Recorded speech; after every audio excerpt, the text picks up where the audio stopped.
ఈ విషయం తెలుసా? మన శరీరంలో ఒక అద్భుతమైన డాక్టర్ ఉన్నాడు.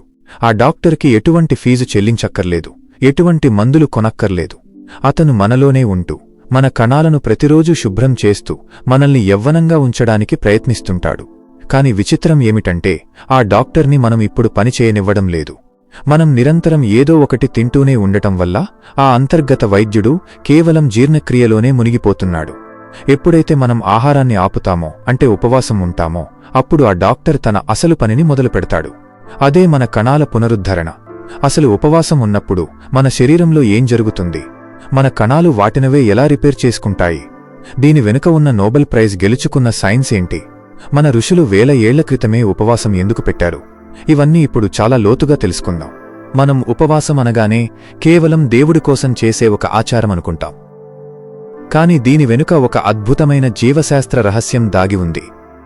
2016 సంవత్సరంలో జపాన్కు చెందిన యోషినోరి ఓషుమి అనే శాస్త్రవేత్తకు నోబెల్ బహుమతి వచ్చింది. ఆయన దేనిమీద పరిశోధన చేశారో తెలుసా? ఆటోఫాగీ. గ్రీకు భాషలో ఆటో అంటే తనను తాను, ఫేగి అంటే తినడమని అర్థం. అంటే మన శరీరంలోని కణాలు తమను తాము తినే ప్రక్రియ. వినడానికి ఇది కొంచెం భయంకరంగా ఉన్నా ఇది మన ఆరోగ్యానికి ఒక వరం. మన శరీరంలో ప్రతి నిమిషం కొన్ని లక్షల కణాలు దెబ్బతింటూ ఉంటాయి.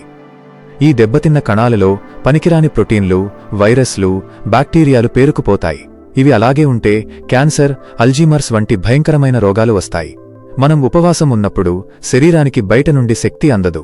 అప్పుడు మన ఆరోగ్యకరమైన కణాలు ఏం చేస్తాయంటే లోపల పేరుకుపోయిన ఆ పనికిరాని ప్రోటీన్లను, వ్యర్థాలను ఆహారంగా మార్చుకుని శక్తిని పొందుతాయి. అంటే మన శరీరం తనలోని చెత్తను తనే క్లీన్ చేసుకుని ఆ చెత్తను ఇంధనంగా వాడుకుంటుంది. ఇది ఒక అద్భుతమైన రీసైక్లింగ్ ప్రక్రియ. మన ఋషులు దీనిని వేల ఏళ్ల క్రితమే గుర్తించారు. అందుకే ఆయుర్వేదంలో లంకణం పరమౌషధమని చెప్పారు. అంటే ఉపవాసమే అన్నిటికంటే గొప్ప మందు. ఆయుర్వేదం ప్రకారం మన శరీరంలో రోగానికి మూలం ఆమము. మనం తిన్న ఆహారం సరిగ్గా జీర్ణం కానప్పుడు అది ఒక జిగట పదార్థంగా మారి నాళాల్లో పేరుకుపోతుంది. మనం ఉపవాసం ఉన్నప్పుడు మనలోని జఠరాగ్ని, అంటే జీర్ణించే అగ్ని, బయట నుండి ఆహారం అందకపోవడంతో లోపల ఉన్న ఆ విష పదార్థాలను, అనవసరమైన కొవ్వును కాల్చడం ప్రారంభిస్తుంది. దీనివల్ల శరీరం తేలికగా మారుతుంది. వేదాల్లో, ముఖ్యంగా అథర్వవేదంలో ఉపవాసం ద్వారా ప్రాణశక్తిని ఎలా పెంచుకోవచ్చో వివరించారు. ఋషులు కేవలం ఆధ్యాత్మిక కారణాలతోనే కాదు, గ్రహగతులను బట్టి కూడా ఉపవాసాలను నిర్ణయించారు. ఉదాహరణకు ఏకాదశి ఉపవాసం. చంద్రుని ప్రభావం భూమిమీద ఉన్న నీటిమీద ఎలా ఉంటుందో మన శరీరంలోని 70% నీటిమీద కూడా అలాగే ఉంటుంది. ఏకాదశి సమయంలో మన జీర్ణ వ్యవస్థ నెమ్మదిస్తుంది. ఆ సమయంలో ఉపవాసం ఉండటం వల్ల మెదడు మరియు శరీరంపై ఒత్తిడి తగ్గి కణాలు వేగంగా పునరుద్ధరించబడతాయి. సరిగ్గా ఉపవాసం మొదలుపెట్టిన 12 గంటల తరువాత మన శరీరంలో మార్పులు మొదలవుతాయి. రక్తంలో ఇన్సులిన్ స్థాయిలు పడిపోతాయి. ఇన్సులిన్ తక్కువగా ఉన్నప్పుడే మన శరీరం కొవ్వును కరిగించడం మొదలుపెడుతుంది. 16 గంటలు దాటిన తరువాత ఆటోఫేగీ ప్రక్రియ గరిష్ట స్థాయికి చేరుకుంటుంది. ఈ సమయంలో మన శరీరంలో గ్రోత్ హార్మోన్ ఉత్పత్తి 5 రెట్లు పెరుగుతుంది. ఈ హార్మోన్నే యవ్వన హార్మోన్ అని కూడా అంటారు. ఇది మన కండరాలను బలోపేతం చేస్తుంది, చర్మాన్ని మెరిసేలా చేస్తుంది. 24 గంటల ఉపవాసం పూర్తయ్యేసరికి మన పేగుల్లోని స్టెమ్ సెల్స్, అంటే మూలకణాలు యాక్టివేట్ అవుతాయి. ఇవి కొత్త కణాలను పుట్టిస్తాయి. అంటే మీరు ఒకరోజు ఉపవాసం ఉంటే మీ శరీరం తనను తాను రీబూట్ చేసుకుని కొత్తగా పుడుతుందన్నమాట. ఇదొక సహజసిద్ధమైన సర్జరీ లాంటిది. ఎటువంటి కత్తి లేకుండానే మన లోపల ఉన్న అనవసరపు గడ్డలను, విషాలను మన శరీరం తొలగించుకుంటుంది. కాని ప్రస్తుతం మనం ఉపవాసం చేసే పద్ధతి పూర్తిగా తప్పుగా ఉంది. ఉపవాసం రోజున మనం పిండి వంటలు, పండ్లు, పాలు అంటూ విపరీతంగా తింటుంటాం. దీనివల్ల ఉపవాసం వల్ల రావాల్సిన అసలు ఫలితం రాకపోగా శరీరం మరింత ఒత్తిడికి లోనవుతుంది.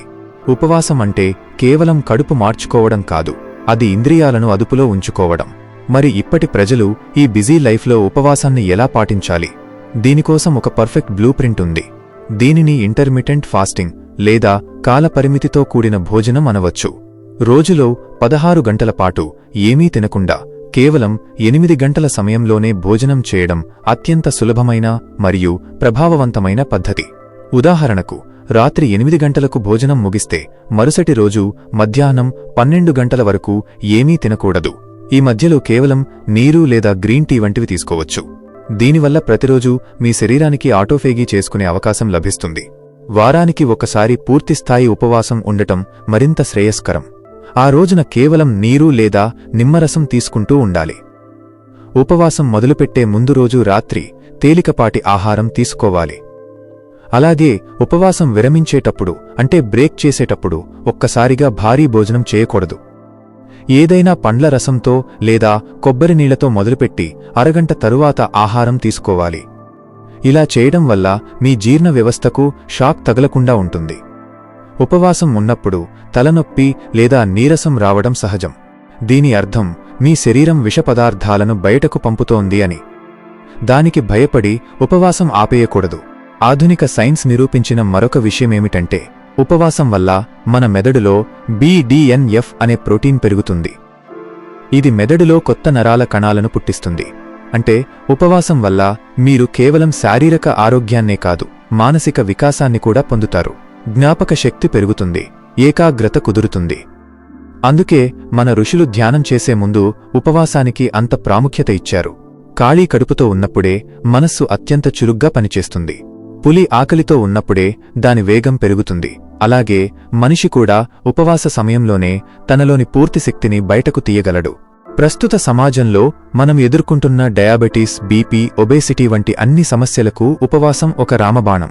ఇన్సులిన్ రెసిస్టెన్స్ని తగ్గించడంలో దీనికి మించిన మందు లేదు.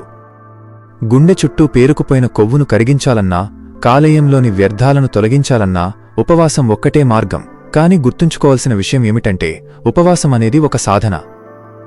దీనిని బలవంతంగా కాకుండా శరీరం మీద అవగాహనతో చేయాలి. గర్భిణీ స్త్రీలు, చిన్నపిల్లలు, తీవ్రమైన అనారోగ్య సమస్యలు ఉన్నవారు డాక్టర్ సలహా లేకుండా కఠిన ఉపవాసాలు చేయకూడదు.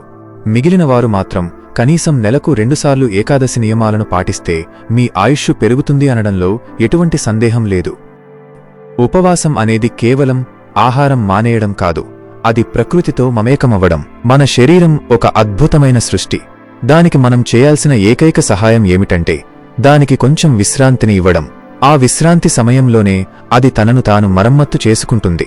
ఋషులు చెప్పిన విజ్ఞానాన్ని, సైన్స్ నిరూపించిన సత్యాలను మనం అర్థం చేసుకుని సరైన పద్ధతిలో ఉపవాసాన్ని మన జీవన శైలిలో భాగం చేసుకుంటే రోగాల నుండి విముక్తి పొందడమే కాకుండా అత్యంత శక్తివంతమైన, తేజోవంతమైన జీవితాన్ని మనం గడపవచ్చు. మన లోపల ఉన్న ఆ దైవ చికిత్సకుడికి అవకాశమిద్దాం. సంపూర్ణ ఆరోగ్యం వైపు అడుగులు వేద్దాం.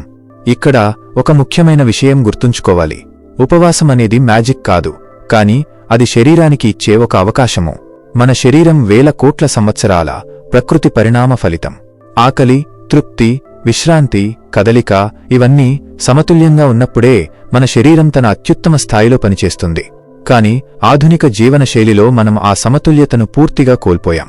గడియారం చూసి కాకుండా, ఆకలి లేకపోయినా తినడం, రాత్రి ఆలస్యంగా భోజనం చేయడం, ఎప్పుడూ ఏదో ఒకటి నములుతూ ఉండటం, ఇవన్నీ మన శరీరంలోని ఆ అంతర్గత వైద్యుణ్ణి బంధించేసినట్లే. ఉపవాసం ద్వారా మనం చేసేది ఒక్కటే, ఆ వైద్యుడికి తలుపులు తెరవడం. ఆహారం ఆగిన క్షణం నుంచే శరీరం సర్వైవల్ మోడ్లోకి వెళుతుంది. అప్పుడు అది బయట నుండి వచ్చే శక్తిపై ఆధారపడకుండా లోపల ఉన్న శక్తిని తెలివిగా వినియోగించడం నేర్చుకుంటుంది. ఈ ప్రక్రియ వల్ల శరీరం మరింత సమర్థవంతంగా మారుతుంది. అందుకే ఉపవాసం చేసిన వాళ్లలో ఒక ప్రత్యేకమైన స్పష్టత, శక్తి, తేజస్సు కనిపిస్తుంది.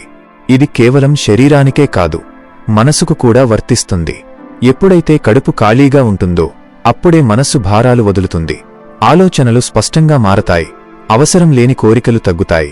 ఇదే కారణంగా ప్రపంచంలోని దాదాపు అన్ని ఆధ్యాత్మిక మార్గాలు ఉపవాసాన్ని ఒక ముఖ్యమైన సాధనగా స్వీకరించాయి. బుద్ధుడు బోధివృక్షం కింద తపస్సు చేసినప్పుడు, మన ఋషులు అరణ్యాలలో సాధన చేసినప్పుడు అందరి జీవితాల్లో ఉపవాసం ఒక కీలక పాత్ర పోషించింది. ఇక్కడ మరో లోతైన సత్యం ఉంది. ఉపవాసం మనకు నియంత్రణ నేర్పిస్తుంది. నాలుక మీద నియంత్రణ వచ్చినప్పుడు మనసుపై నియంత్రణ వస్తుంది. మనసుపై నియంత్రణ వచ్చినప్పుడు జీవితం మీద పట్టు వస్తుంది. అందుకే ఉపవాసం ఆరోగ్య సాధన మాత్రమే కాదు, ఆత్మ నియంత్రణకు మార్గం కూడా. రోజుకు కనీసం కొన్ని గంటలైనా నాకు ఇప్పుడు తినాల్సిన అవసరం లేదు అని మన శరీరానికి చెప్పగలిగితే మన జీవితంలోని ఎన్నో వ్యసనాల నుంచి మనం బయటపడగలుగుతాం. కానీ ఎప్పుడూ గుర్తుంచుకోవాల్సిన విషయం, ఉపవాసం శరీరాన్ని శిక్షించడానికి కాదు, శరీరాన్ని అర్థం చేసుకోవడానికి. ఆకలిని శత్రువుగా కాకుండా ఒక సంకేతంగా చూడాలి. అలసట, తలనొప్పి, నీరసం లాంటి లక్షణాలు వస్తే అవి మన శరీరం మార్పును స్వీకరిస్తున్న సూచనలు. శరీరాన్ని వినడం నేర్చుకుంటే ఉపవాసం భయంకరంగా అనిపించదు, అది ఒక సహజ ప్రక్రియగా మారుతుంది. చివరగా చెప్పాలంటే ఉపవాసం అనేది మన పూర్వీకులు ఇచ్చిన ఒక గొప్ప బహుమతి.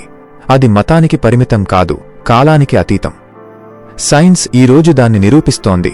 ఋషులు వేల ఏళ్ల క్రితమే అనుభవించారు. మనం చేయాల్సింది ఒక్కటే, అతి చేయకుండా అవగాహనతో క్రమంగా దాన్ని మన జీవితంలో ప్రవేశపెట్టడం. అప్పుడు మన శరీరం, మన మనస్సు, మన శక్తి మూడూ కలిసి ఒక కొత్త స్థాయికి చేరతాయి. అప్పుడే మన లోపల ఉన్న ఆ అద్భుతమైన డాక్టరు నిజంగా పనిచేయడం మొదలుపెడతాడు.